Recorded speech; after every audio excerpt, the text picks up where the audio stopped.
देखें ये आपको पसंद 3 दिशा तो मान्य एकेडमी शिवपुरी। ये आपको मैं 3.2 का क्वेश्चन नंबर पहले का पहला करा रहा हूँ। इसमें आपको क्वेश्चन प्रतिस्थापन विधि सॉल्व करना है। आप इस क्वेश्चन को ध्यान से देखें, सभी स्टूडेंट क्वेश्चन को ध्यान से देखें और अच्छे से पढ़ें। इसको करना है प्रतिस्थापन विधि से। तो प्रतिस्थापन विधि में सबसे पहले समीकरण 1 को सॉल्व करते हैं, वहां से समीकरण 3 बनता है, वहां से किसी एक की वैल्यू निकाल लेंगे, वहां से x का मान निकाल लिया जाएगा। यहाँ पे लिखेंगे समीकरण 1 से प्रतिस्थापन विधि से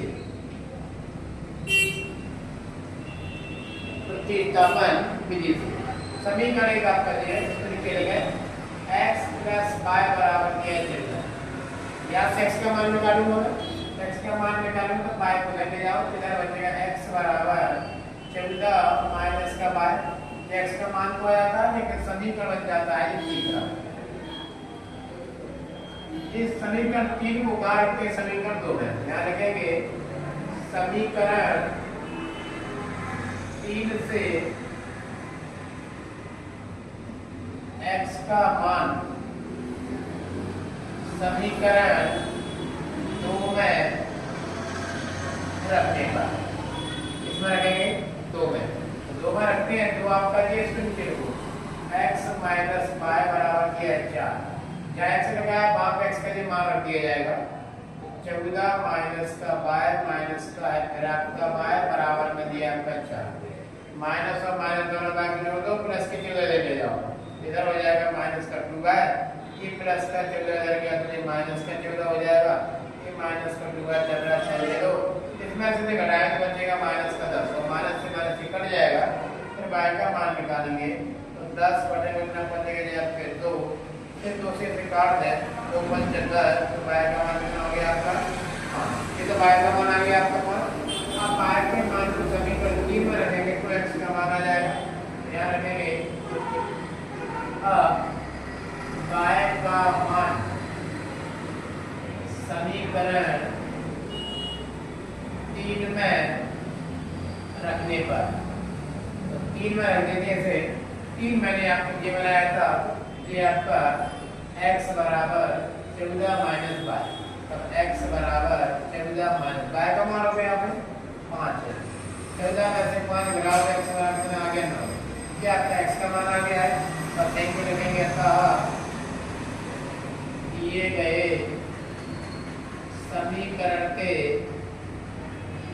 हल, दिए गए समीकरण का हल क्या है, x बराबर 9 है और y बराबर आपका 5 है, बराबर में उत्तर। ये आपका प्रश्न 3.2 का पहले का पहला क्वेश्चन आपका आ चुका है, जिसमें x का मान 9 है, y का मान आपका 5 है। इसको मैंने प्रतिस्थापन सॉल्व कराया है। देखिए स्टूडेंट, आपके क्वेश्चन अच्छे समझ में आ गया होगा, बस आपको सपोर्ट करना है। यूट्यूब पर मान्य एकेडमी चैनल को सब्सक्राइब करें और वहां से अपना पूरे क्लास 10 की वीडियो को आप बारी बारी से देख सकते हैं। ठीक है, नोट करना है।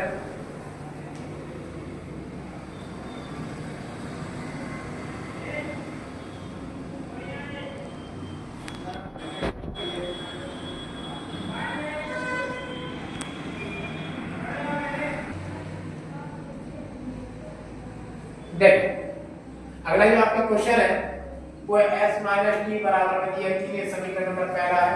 ये समीकरण दूसरे को पहले आपको सही करना है, इसके लिए बड़े बड़े व्यास को हटा देते हैं। पहले हटाते कहते हैं क्रॉस मल्टीप्लाई कर सकते हैं, ऐसे भी ले सकते हैं। तो क्रॉस मल्टीप्लाई कर 2 का ऐसे मल्टीप्लाई कर देते 2s हो जाएगा, ये आपका 3 का t मल्टीप्लाई कर 3t हो जाएगा, नीचे दोनों का मल्टीप्लाई कर तो 6 हो जाएगा और सामने चल रहा है आपका 6। इसको बटे से हटाने के लिए क्रॉस मल्टीप्लाई सामने से करेंगे, इसके नीचे बल है, बल का दोनों मल्टीप्लाई करेंगे तो 2s प्लस का 3t हो जाएगा, 6 का 6 से मल्टीप्लाई कर 36 हो जाएगा। ठीक है ना, ये हो जाएगा आपका समीकरण नंबर दूसरा। अब क्या करना है, जैसे आप करते हैं समीकरण 1 को मान प्राप्त करना है। सबसे पहले समीकरण 1 से प्रतिस्थापन विधि से यहाँ लिखेंगे और समीकरण 1 से प्रतिस्थापन विधि से समीकरण को नीचे लिखे s माइनस टी बराबर दिया 3, यहाँ से s का मान निकालना है तो माइनस टी उधर भेज दो तो प्लस का 3t हो जाएगा, ये s का मान भी हो जाएगा और समीकरण बन जाएगा तीसरा। इसके मान को रखते हैं समीकरण 2 में, ध्यान रखेंगे समीकरण 3 से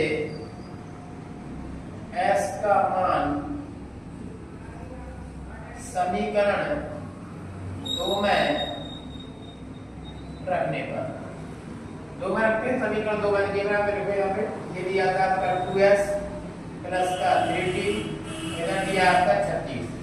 बस यहाँ जहाँ पे आपने कहा वहाँ पे पूरी वैल्यू रखो, ब्रैकेट में रखेंगे, डबल डिजिट में वैल्यू है 3 प्लस का t प्लस का 3t, सामने दिया आपका 36। इसका अंदर गुणा करें, 2 का 3 में गुणा कर 6 आएगा, 2 का 3 में गुणा कर 2t हो जाएगा, प्लस का ये 3t चल रहा है, सामने दिया आपका 36।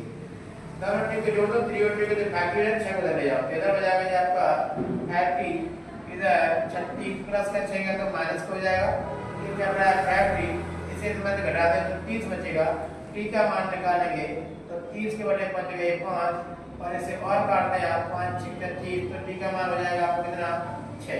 इस t के मान को कहां रखने के समीकरण 3 में तो s का मान आ जाएगा, यहाँ रखेंगे t का मान समीकरण 3 में रखने पर, t का मान समीकरण 3 में रखने पर समीकरण 3 ये बनाया था s बराबर 3 प्लस का t, तब s बराबर 3 प्लस t का मान हो, t का मान आपका 6 है तो 6 और 3 जोड़ दो कितना हो जाएगा 9, तो s का मान कितना हो गया आपका 9।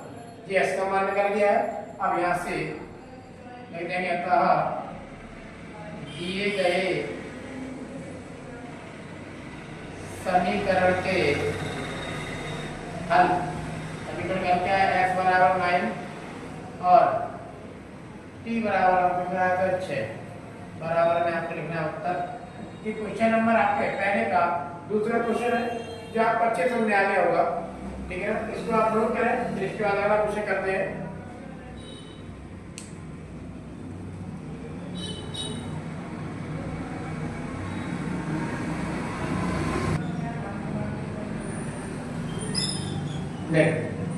क्वेश्चन नंबर पहले का तीसरा है, क्वेश्चन नंबर तीसरा करने जा रहे हैं, देखना ध्यान से।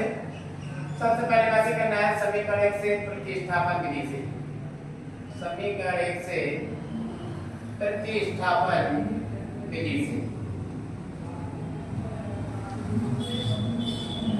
अपन प्रतिस्थापन विधि सॉल्व कर रहे हैं।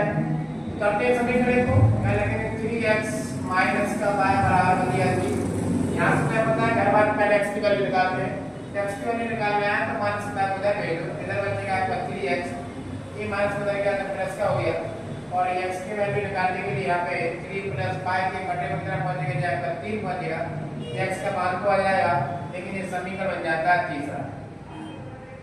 इस तीसरे समीकरण में x का मान इसको रखते हैं समीकरण 2 में, यहाँ रखेंगे समीकरण 3 से x का मान समीकरण 2 में रखने पर, 2 को आप नीचे डाल दें, 9x माइनस 3y सामने दिया है 9। अब जहां पे x लिखा है वहां पे पूरी वैल्यू वहां पे रख दी जाएगी, तो x यहाँ लिखा है कोई ब्रैकेट ना करना है, तो ये जगह 3 प्लस y बटे में आपका 3 माइनस का 3y सामने चल रहा है 9, ठीक है ना, ये कट जाएगा 3 जगह 3 3 इधर करना है, कट गया 3 का 3 में गुणा कर दो 9 आ जाएगा, 3 का 12 गुणा कर दो 3y हो जाएगा, और आगे माइनस का 3y है और बराबर दिया है, ये भी प्लस माइनस कट गया तो क्या आ रहा है 9 बराबर 9। अब जब 9 बराबर 9 आ रहा तो यहाँ y का मान नहीं निकला है, जब y का मान ही नहीं निकला है तो समीकरण 3 में नहीं रख पाएंगे, और जब समीकरण 3 में नहीं रख पाएंगे तो वहां से x का मान नहीं निकलेगा, इसलिए यहाँ पे दिए गए समीकरण के ना तो x का मान निकल रहा है ना y का मान निकल रहा है, यहीं पे लिखेंगे अतः दिए गए समीकरण में समीकरण का कोई हल प्राप्त नहीं होता है, बराबर में उत्तर। ये आप कहने कंप्लीट हो जाएगा, क्योंकि यहाँ तो ना क्योंकि y की वैल्यू पूरी कर गई है, इसके बाहर की वैल्यू जब पूरी कर गई तो समीकरण 3 में नहीं रख पाए किसी वैल्यू को, ये आपका यही खत्म हो जाएगा। यहाँ पे ना तो x का मान कर रहा है ना y का मान कर रहा है, तो लिखेंगे कि समीकरण का ना तो x का मान है ना y का मान, तो लिखेंगे कोई हल प्राप्त नहीं होता है। ये समीकरण क्वेश्चन नंबर आपका तीसरा है, जो इतना ही करना था। इसके बाद आपको 3 क्वेश्चन और हैं, वो अगली वीडियो में आपको मिलेंगे। तब तक आपने क्या करना है, मान्य अकेडमी शिवरी बेल आइकन को दबाना, यूट्यूब पर जाकर चैनल को सब्सक्राइब करें और बेल आइकन दबाएं और चैनल को सपोर्ट करें, ज़्यादा से ज़्यादा शेयर करें। और आगे ऐसी वीडियो देखने के लिए आपके लिए बेल आइकन को और चैनल को सब्सक्राइब जरूर करना है। धन्यवाद।